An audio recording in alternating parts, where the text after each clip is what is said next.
Game number 2 last night inside TD Garden of the 2024 NBA Finals between the Boston Celtics and the Dallas Mavericks. And frankly, DRS, after 2 games of this NBA championship set, for a Boston team who has played 51 games now at home inside TD Garden this year and won 45 of them, it should not be a surprise necessarily that the Celtics hold a 2-0 series advantage in the NBA Finals. But the manner in which it has happened does leave questions for how competitive the rest of the NBA Finals are going to be. 105-98, the victory for Boston in Beantown last night. Again, incredibly important where you got the number. For most of Sunday, it was 6.5 in favor of the C's. For the days leading up to game number 2, it was 7 in favor of Boston. Did you push? Did the C's cover? That remains to be seen. But Boston did take a 2-0 series lead with a 7-point victory. Total of 215 stays well under both of the opening 2 games in this series. The total has stayed well under that pregame total. And you take a look at the Mavericks in the series right now, down 0-2. Okay, you go back to Dallas, see if you can win a couple games and even it up while you get to game number 5. But here's the tough part of the pill to swallow for the Mavericks. You're watching this play out, and the Boston Celtics, Ben, aren't even playing great basketball. They won that game last night shooting 45% as a team and also included only 25% from three-point range. It's one thing if you're losing a game 127-126, both teams gave their best effort. What are you going to do? But the fact that the Boston Celtics aren't even bringing their A game and beating the Dallas Mavericks, that's a problem. Now, we started before the series because the Mavericks in this playoff run, let's just say post-All-Star break, have been very good, but they've been getting help across the board to help out their superstar Luka Doncic. That's not happening anymore. Like Kyrie Irving is going back into a shell where he has to be 1A, if not 1, every night for the Dallas Mavericks in order for them to compete. Here was the questions that we brought up before the series, Ben, and quite frankly, it's playing out right now. There's just a better supporting cast for the Boston Celtics. We didn't come into the series going, you know what? Tatum's got to go crazy. Brown's got to go crazy because not much behind them. We knew that you could get a balanced attack out of them. But talking about the Dallas Mavericks, it was like, okay, combined, 65-plus points there for Irving and Doncic. That'll put us in the ball game. Maybe we can win this. It's playing out right in front of our eyes. I hope it changes once you get back to Dallas, because the one thing you do have to look at is the simple fact is your B players usually play better at home, and hopefully that's the case. Yeah. But somebody has to help Luka out, and nobody's doing that right now. So Boston did cover in game number 1, depending on where you got the number. Boston might have covered in game number 2, but a story for the second game of the 3 series for both of these clubs entering Dallas on the road in all 3 of their opening rounds, victorious as an underdog in game number 2.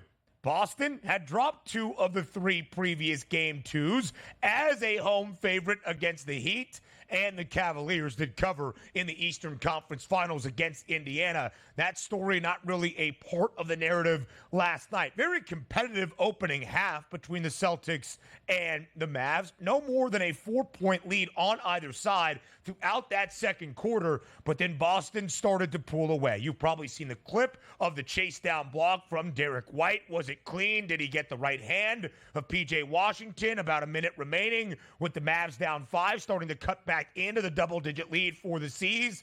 I'm not sure it would have ultimately made a difference in terms of who won the basketball game, but a cover very much potentially so. Dallas now, Donnie, 6-3 straight up as an underdog in this postseason. They were 6-1 straight up entering the NBA Finals. Either they win outright or they do not cover the numbers. So as we look at the story of the game, we'll focus on the Mavericks in just a moment. But you said it. As we were breaking down this series and the way it has played out so far, it was the best player on the floor in Luka Doncic, maybe the best duo, but Kyrie Irving has been absent from the NBA Finals so far versus the more balanced and better roster in Boston.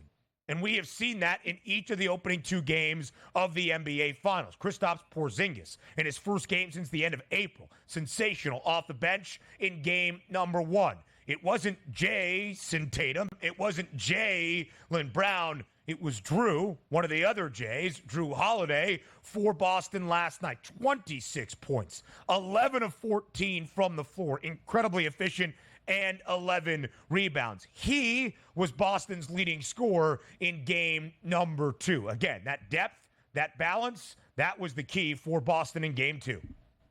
It certainly was. And also that defense did show up, by the way, defending the three-point line. You take a look at the Mavericks yesterday, 6 of 26, which is only 23%. And also, in a close game, it's 7 points here. Look at the free throw disparity. 16 of 24 for the Dallas Mavericks, which is only 66% as a team. Maybe make a couple of those there, and late in the game, you're right in this thing. But it's just that same notion of somebody help Luka out, 32 points, and also ending into the game. What was it, a knee injury, an ankle injury, and some other injury that he was bothered with? It's like, man, this is going to be crazy. Maybe it's a blowout game, and it still wasn't. And Luka was fantastic and played 42 minutes in this game, and it still wasn't enough. Maybe things do change once you get back to Dallas, but also something happened late in this ball game, which I love to be the doctor on.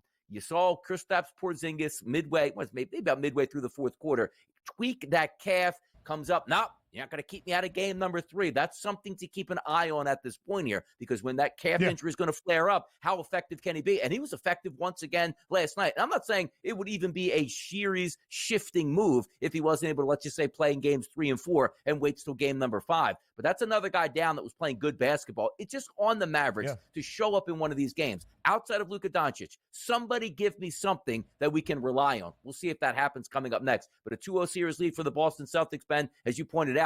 The Celtics did have some trouble game number 2s in their own building. Not anymore. They're up 2-0 heading back to Dallas, commanding series lead of 2-0.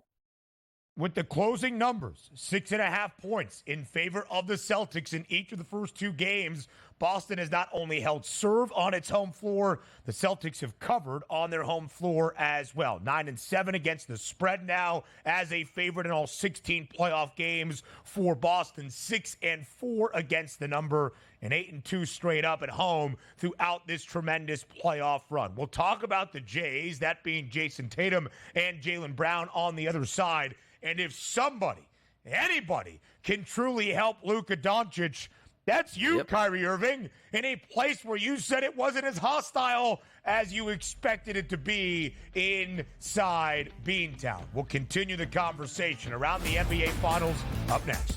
So let's talk about all that we have in the 2024 NBA Finals as of this moment. Boston is up 2-0. And the conversation entering this NBA championship series is how would the best player in the set, that being Dallas's Luka Doncic, contend with the depth that is Boston? So far, 2 wins for the C's, 2 wins for the depth of the Celtics, because despite Jaylen Brown being the team's leading scorer in game number 1, despite Jason Kidd and getting ready for game number 2, that being the head coach of the Mavs, say that Jaylen Brown is Boston's best player, and despite a 6 of 22 performance from the floor last night from Jason Tatum, albeit just 1 rebound shy of a triple-double, the Celtics are up 2-0, and neither of these 2 gentlemen has really run away with the distinction of being the best player even for Boston, let alone in the series overall. And the Celtics walk away from Beantown with a 2-0 series lead, covering in both games on their home floor, now 45-6 straight up, in 28, 21-2 against the number in 51 games this season played inside TD Garden.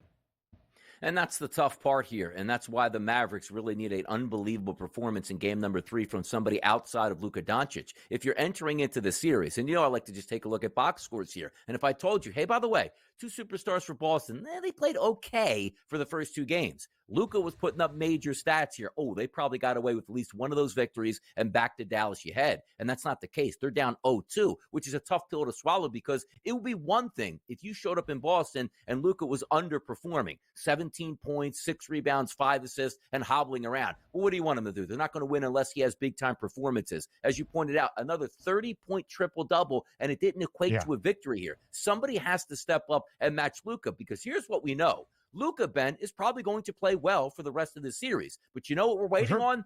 That Jason Tatum 37-point performance that just takes over a game the way we've seen him do that in the past. That's waiting on the table. And that's what hurts if you're looking to back the Mavericks at this point. We haven't got the Celtics' best game, and they're still up 2-0. If they hit the gas pedal and play their best basketball, I don't know what's going to happen unless Kyrie goes for 35 and Luka goes for 40 points in a game. That's the problem. That's also the type of concepts we talked about before this series started. What was going to happen here? You needed the 2 superstars for the Mavericks to go off every game. You didn't need that from the Celtics, and that's what's playing out right now. Yep, it is exactly playing out the way that we saw it and the way that we previewed it. And oftentimes, we are not incredibly spot on or can see the future with 100% certainty. But that is what is played out here throughout the NBA Finals. It might sound bare bones, it might sound surface level, but that has been the key through the NBA Finals at this moment. Luka Doncic posted his third 30-point triple-double of this NBA postseason, his sixth triple-double of the NBA playoffs for Dallas in 19 playoff games so far last night. 32 points, 11 dimes, 11 boards over every prop that he had. 31 and a hook was the points prop. If you thought Dallas was going to keep this game close, it was a natural look. They did not cover by the hook, and Luka Doncic went over his points prop by the hook as well. But, Donnie, like game one, as we left game one, we said if P.J. Washington is going to be the Mavs' second leading scorer, they might not win a single game in this series. They're certainly not going to win this series, and they're probably not even going to force it to go to a sixth game. P.J. Washington, Dallas' second leading scorer last night, because Kyrie Irving, 16 points for Dallas again. And abysmal from the floor. 0 from deep once again. He was 0 of 5 in game one, 7 of 18 from the floor overall. If Kyrie Irving cannot help Luka Doncic, Dallas is not going to win a single game in the NBA championship series, because we have said Luka Doncic is the NBA Finals best player, and he has lived up to the billing. Could Dallas's dynamic duo that we saw in large part for all 5 games of the Western Conference Finals outweigh the Celtics' depth? Maybe that was the key ingredient. It hasn't happened so far. And we're going to have some very interesting conversations about Kyrie Irving, who was really non-existent in this playoff run up until the second half of game number 6 in the second round against Oklahoma City, and was flat out sensational, scoring 30-plus in 3 of the 5 against Minnesota. But here, under 20 in each of the first 2 games, and his points prop, Donnie, has been 23 and a hook in each of the first 2.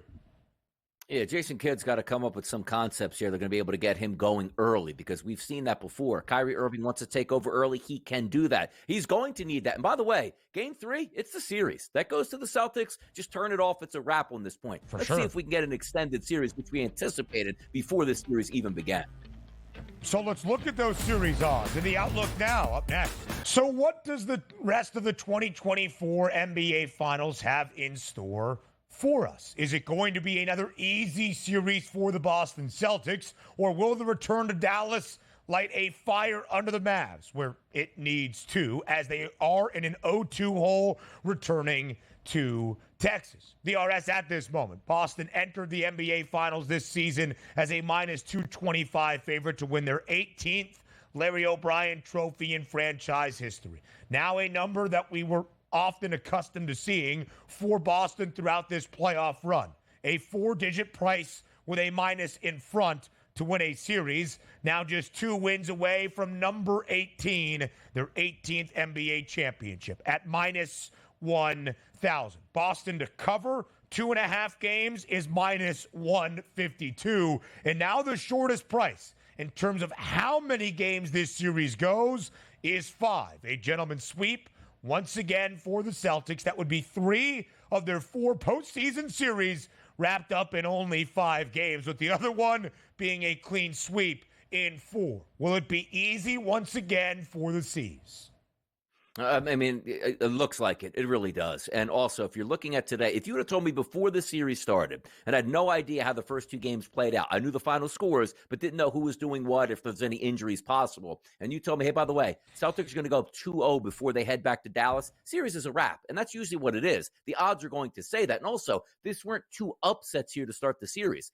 Dallas is not the better basketball team than Boston. Boston has the lead. So game number 3, a lot is going to be on the line. But just looking at those price points and numbers, it's pretty apparent. Like, Dallas is a good team. Minus 1,000 for the Boston Celtics. You say to yourself, oh, man, that's a really steep price. But you know what I'm also saying at the same time, Ben? I don't want to jump in on plus 660 on the Dallas Mavericks. Man, that's an unbelievable price because of what I've seen. And also, I don't know what's going on with Luka Doncic. And I say this because we've seen this pop up in the playoffs here. Playing well, playing well. Oh, no, multiple injuries. We don't know if he's playing tonight. Downgrade on game day. Sooner than later, this is going to catch up with you, and maybe he leaves midway through game number 3. I don't know the severity of the injuries. I can only go with what Dallas is telling us. Hey, if this was the regular season, he'd be sitting out some basketball games. That's tough to be down 0-2, and your best player is dinged up. What more can he give you than 30-point triple-doubles? Yeah. And it's not even enough to win. What happens if he gives you about an average game? I don't think it's going to be a sweep. It does look like it's going to be 5 games, but we'll know a lot more once game number 3 ends, because if the Celtics get a victory any way, shape, or form, playing well or not playing well, it's over at that point. Then you turn and say, well, what's Luka going to offer us for the final 4 games, if there are a final 4 games, let alone final 2 games left in the series?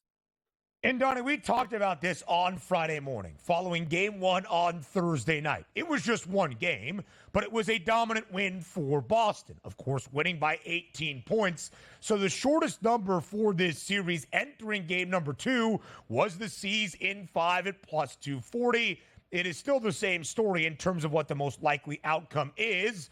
Boston in 5 at plus 175. But I told you on Friday morning, my best bet for the series odds was over 5.5 total games. Now at minus 132, 5.5 total games is still that total games over under for the series. But the under now has the hefty juice at minus 152. Either could be a Celtics sweep in 4 or a gentleman's sweep by Boston in 5. There is only one way this series goes beyond 5 games to a 6th, maybe even a return to Boston, and it's not Luka Doncic.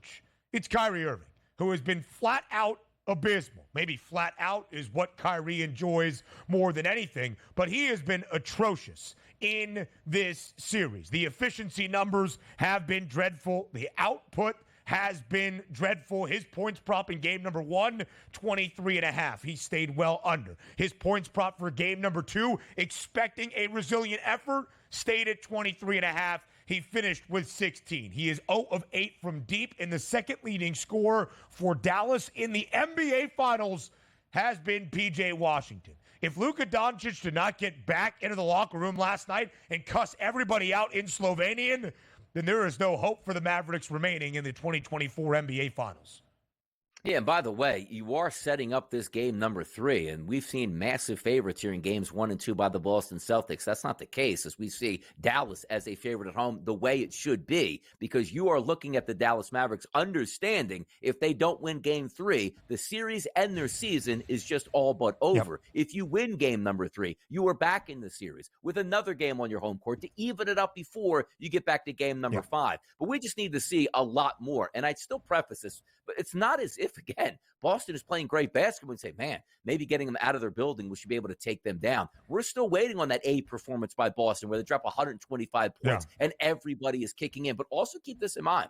You saw that injury late to Kristaps Porzingis in game number 2. I understand what he's talking about. Athletes are always the same way. Hey, you know what? Tweaked it a little bit. I'm going to be fine. It's going to be hard to keep me off the court, which means, hey, coach, I might be available, but is he going to be able to play? Because the thought process, right, Ben, played 20, 22 minutes game number 1, increase it to 25 minutes, then go 30, and eventually he might be a starter. I would be surprised right now, just based on leaving the game with a calf injury and having a 2-0 series lead, if he gets rushed back into action in game number 3, and if he does, is it even less than 20 minutes? Talking about like 10 minutes just to maybe get a defensive mismatch in there late in the game if you need it. That's a key injury to watch along with Luka Doncic, but I do still feel good about the Mavericks in game number 3. This should be their game. This should be their best performance. This should be the game that keeps them in the series. If not, it's over. It's as simple as that.